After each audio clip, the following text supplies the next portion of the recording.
All right, we are now in the interior 4076P, the 2013 Airstream Interstate.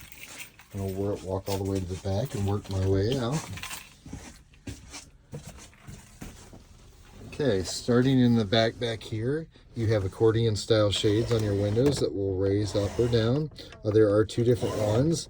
Every time you do a blind, you should go up with the first one and then up with the second one.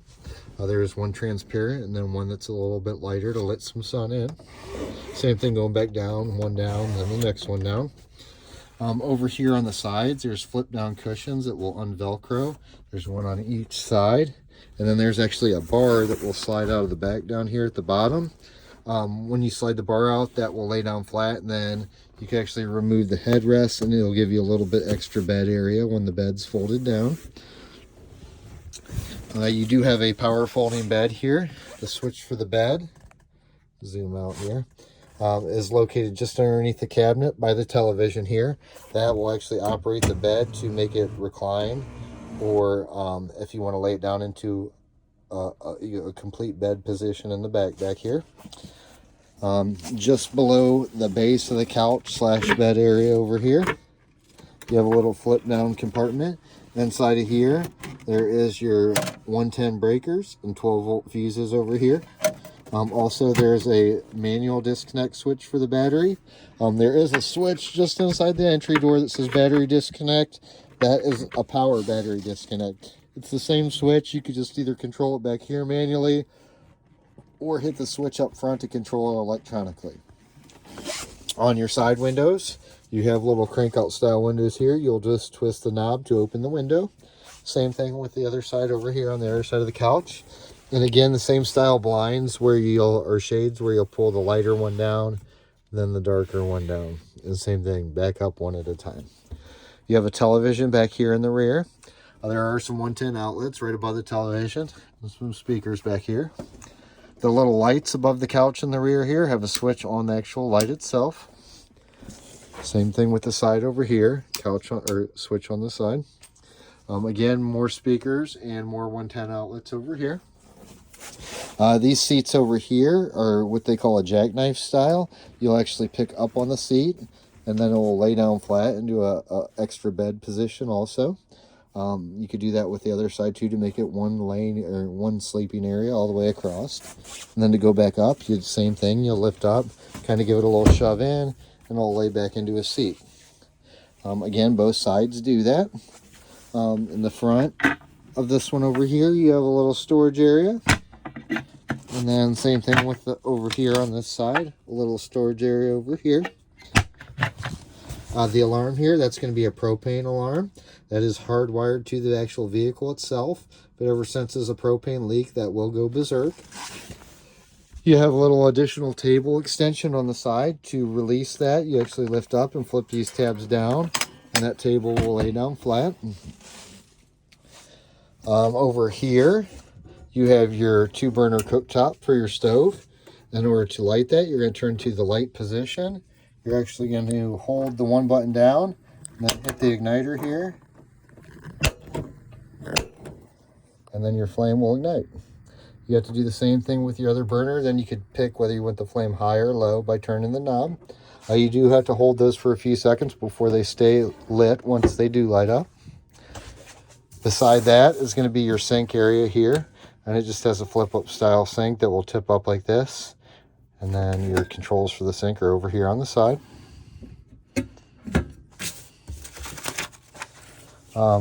Over here, just behind the television, well, one thing, you got a television here. There's a little release strap on the bottom because this TV will swivel out and around in any direction. Directly above the television is going to be your thermostat for your heating and cooling. To operate it, you're going to hit your power button here. It'll illuminate the screen. If you hit it again, it'll turn it on. If I cycle through, right now it says furnace. See if I can get in here a little closer. It says furnace. If I hit mode, it'll say fan. If I hit mode again, it'll say off. If I hit mode again, it'll say cool. I could go to auto. But you just cycle through the mode button till your desired setting. And then you have your temperature buttons over here. It'll tell you inside temperature, outside temperature, and this is programmable also. Behind that, you actually have a little storage closet.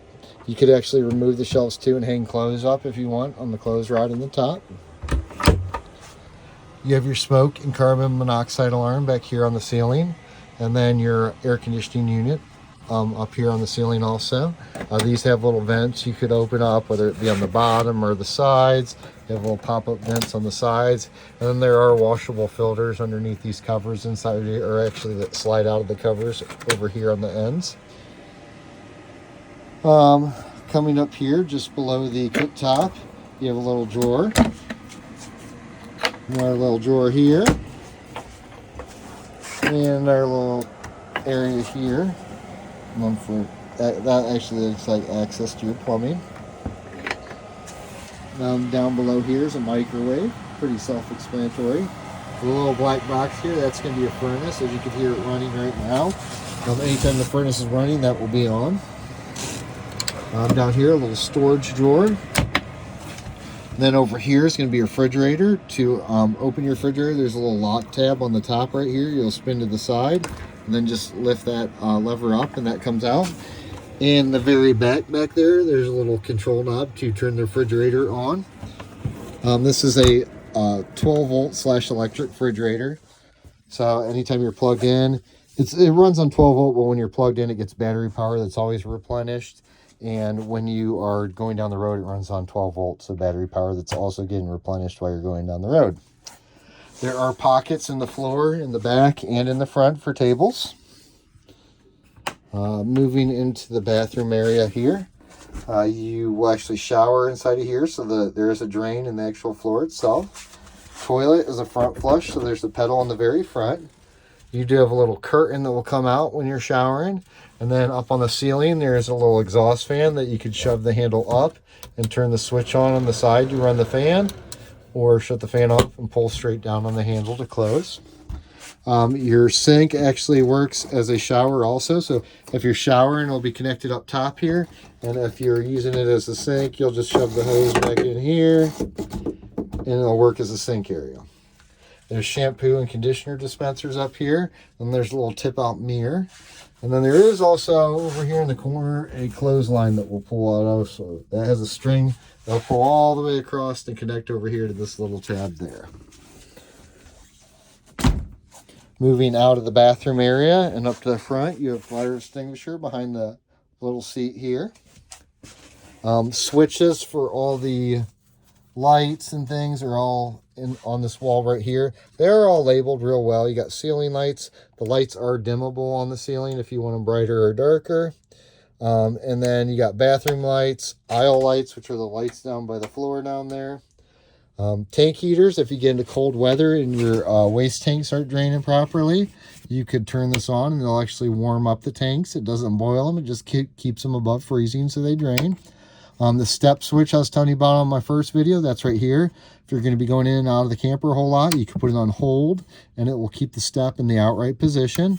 And then you have a patio light for that outside light I showed you in the first video also. There is a table here that you could use in the front or rear area, and the leg is in one of the compartments in here. I can't remember which one it is, but there is a leg in one of the compartments inside of here. Seats back here you have. Again, windows that will crank open on the side. There are some 110 outlets down on the bottom. And then you have storage in most of these cabinets across the top up here. I'll just kind of go through and open all of them for you so you can see. So all those are just storage all the way across. Storage in the back. There's that table leg I was telling you about. And then storage over, a little bit of storage over here. All the books and manuals and TV remotes and DVD players and stuff up here. If you ever decide to put satellite on, there's a switch that's kind of pre-wired for satellite. So that'll be the switch for a satellite dome if you ever decide on that. Inside of here, this is kind of like the main electrical panel for everything inside of here. At the very top left corner, you have the electric water heater switch or the propane water heater switch. As long as the propane is on and you flip that up, it'll self-ignite. As long as you're plugged into electric and you flip this switch on, it will ignite and heat the water. Always make sure you have water in your tank first. This is just a power selector that will show you what all's powered and what kind of amperage you're pulling and what you're plugged into. Over here, this is a generator start stop switch, and it does have an hour meter beside it. This actually runs off the same tank of fuel as the vehicle itself. And then also too, like if you haven't ran this in a while, you got the stop/prime button. You'll hold this down to the prime position. It will prime fuel up to the generator. And then when you come up here and hit start, it will automatically start the generator. Once the generator starts, allow just a few seconds. I'm going to say 30 to 45 seconds before it transfers over and produces power to the camper. Over here, this is going to be your inverter charger. Basically, it's going to do everything it needs to do as soon as you plug it in. As you could read it saying status flow, because it's all fully charged up to 13.4. When you're going down the road, if you want to watch a television, you could actually turn the inverter button on and it will produce power to run your televisions. Below that, you have your tank levels gauges, which you can push the button and illuminate lights to show you how much water is in your black tank, your gray tank, your fresh water, or how much propane you have in your tank. And then this switch over here, if I hit, tells me the battery conditions for the main and tells me the battery conditions for the auxiliary on the batteries. And then this does have a small solar panel, I believe, on the top of it. And this will be your solar controller right here that tells you, you know, where your batteries are and all that stuff. We'll move back down the hall here, close these cabinets as we go.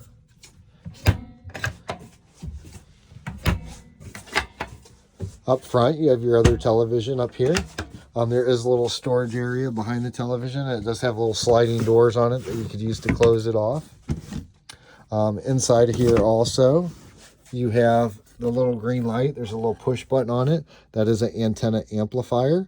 With that button on, you will pull better signal for air television. So make sure you have that on if you're going to be watching air television.